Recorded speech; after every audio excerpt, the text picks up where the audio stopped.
ஓர் ஏழை மனிதன் தன் பெற்றோரை பார்க்க வாஞ்சியாக இருந்த பொழுது ஒரு மனிதன் அவருக்கு இலவசமாக ஒரு கப்பல் பயணச்சீட்டை கொடுக்கின்றார்.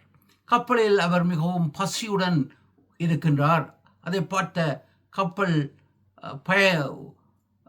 ஊழியர் ஒருவரிடத்தில் வந்து, ஏனையா இப்படி இருக்கின்றீர்கள், எனக்கு பணம் இல்லை, உங்கள் டிக்கெட்டை தாருங்கள் என்று கேட்டு வாங்கிய பார்த்த பொழுது அது முதல் தர இருக்கையில் ஃபர்ஸ்ட் கிளாஸ் சீட்டில் அது பதிவிடப்பட்டிருந்தது.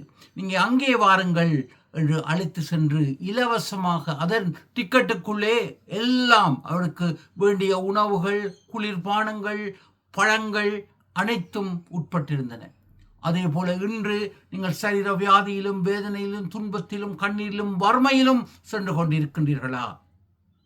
ஆண்டவரை நாடுங்கள். இயேசுவை உங்களுக்கு விடுதலையையும் உங்கள் தேவைக்கு அதிகமாக போஜனை செய்ய அவர் கிருபை செய்கின்றார்.